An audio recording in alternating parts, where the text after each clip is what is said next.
પાટીદાર સમાજની અનોખી પહેલ પાઘડીની લાજ અભિયાન અંતર્ગત મણિયારી ખાતે ભવ્ય મહિલા સંમેલન યોજાયું.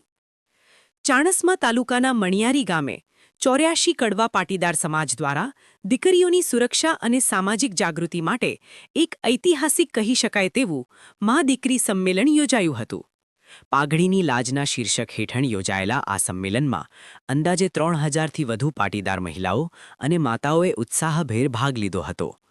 આ સંમેલનનો મુખ્ય હેતુ અન્ય જ્ઞાતિમાં પ્રેમ લગ્ન કરીને ગયા બાદ મૂંઝવણમાં મુકાયેલી દીકરીઓને ફરી પરિવાર અને સમાજમાં માનભેર સ્થાન અપાવવાનો છે. સમાજ દ્વારા એક અત્યંત ઉદાર અભિગમ અપનાવતા જાહેરાત કરવામાં આવી છે કે જો કોઈ દીકરી ભૂલથી અન્ય સમાજમાં જતી રહી હોય અને હવે પરત આવવા ઈચ્છતી હોય તો સમાજ તેનો સંપર્ક કરી તેને સુરક્ષિત પરત લાવશે. સમાજ દીકરીઓની ભૂલને માફ કરી તેમના મનમાંથી જ્ઞાતિ કે પરિવારનો ડર દૂર કરવા પ્રયાસ કરશે. પરત આવેલી દીકરીઓને સમાજમાં સંપૂર્ણ સન્માન અને સુરક્ષા આપવામાં આવશે. 84 કડવા પાટીદાર સમાજની આ પહેલનો ઉદ્દેશ્ય દીકરીઓ અને મહિલાઓમાં જાગૃતિ લાવવાનો છે. સંમેલનમાં વક્તાઓએ જણાવ્યું હતું કે દીકરીઓ સમાજની મૂડી છે અને તેમની સુરક્ષા તથા ગરિમા જાળવવી એ સમગ્ર સમાજની જવાબદારી છે. મણિયારીથી શરૂ થયેલી આ ઝુંબેશને હવે વ્યાપક બનાવવામાં આવશે. આગામી સમયમાં પાઘડીની લાજના નામે ઠેર ઠેર મા દીકરી સંમેલનો યોજીને દીકરીઓને સમજાવવા અને સમાજ સાથે જોડી રાખવા માટે સક્રિય પ્રયાસો હાથ ધરવામાં આવશે. પાટીદાર સમાજ દ્વારા લેવામાં આવેલા આ નવતર અને હિંમતભર્યા નિર્ણયને સામાજિક સ્તરે ખૂબ જ આવકાર મળી રહ્યો છે. દીકરીઓ માટેના ડરને દૂર કરી તેમને માતૃપક્ષનો મજબૂત ટેકો પૂરો પાડવાની આ વાત સમાજમાં પરિવર્તનની નવી લહેર લાવશે તેમ માનવામાં આવે છે.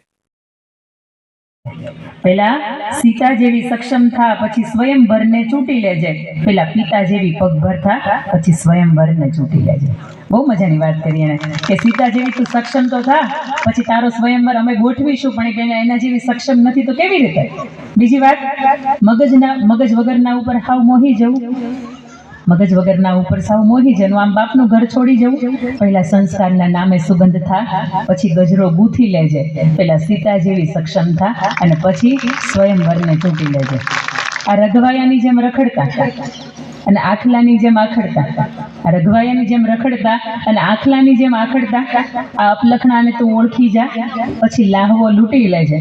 પેલા સીતા જેવી સક્ષમ થા પછી સ્વયંવરને ચૂંટી લેજે.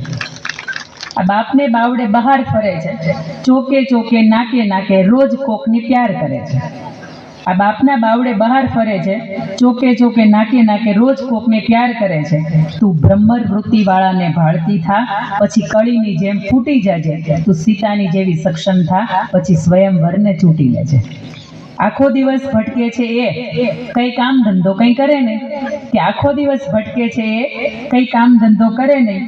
કાં તો તું પોતે કમળ થા અને પછી કાદવમાં ખૂંપી જજે. તું સીતા જેવી સક્ષમ થા પછી સ્વયંવરને ચૂંટી લેજે. અને અંતિમ એની લાઈન છે કે રંગે રૂડો છેલ છબીલો લાગે છે દેવ, કે રંગે રૂડો છેલ છબીલો લાગે છે જે દેવ, રોજ રૂપિયા લઈને ભાગે છે. પેલા આબરૂની અધ્યક્ષ થા પછી ખાનદાનથી ખૂટી જજે. પેલા સીતા જેવી સક્ષમ થા અને પછી સ્વયંવરને ચૂંટી લેજે. દીકરીઓ તરીકે તમે આટલા બધા પાવરફુલ થજો, એટલા બધા આમ ખૂંખાર થજો કે સામેવાળાને એમ થવું જોઈએ કે આન પાસે જાઉં તો આપણે બળીને ભસ્મ થઈ જાવ. આવી આગ રાખજો. વાણીની અંદર એટલી તાકાત રાખજો, આ કાંડાની અંદર એટલી તાકાત રાખજો કે જેથી આનો ઉપયોગ કરવો પડે ને તેથી તમે કરી શકો અને જાહેરની અંદર કરી શકો. અને કોઈના બાપથી બીવાર નથી, કારણ કે આપણી પાછળનો બાપ છે ને એ આખો જગતને જોઈને બેઠો છે. વિશ્વનું સૌથી મોટું ઊંચું સ્ટેચ્યુ કોણ છે? સરદાર વલ્લભભાઈ પટેલ. કેટલા ફૂટની હાઈટ? 597 ફૂટની હાઈટ. બેઠા બેઠા ન્યા જોવે છે કે જગત આખું આવું છે એમ. પણ તમને હેની ચિંતા છે? મને તેમ થાય કે જાગૃતિબેન માય આપણી એટલી ઊંચી, મંદિર બને છે કેટલા 503 ફૂટ 502 ફૂટ. જગતની અંદર આટલું ઊંચું મંદિર કોઈનું નથી. કુળદેવીમાં જગત જનની માં ઉમિયાનું છે. જેની માય આટલી ઊંચી હોય એ જગતને જોતી હોય, જેનો બાપ આટલો ઊંચો હોય એ જગતને જોતો હોય, તો તમારે મારા વિચાર કોઈ દિવસ નબળા ન હોઈ શકે.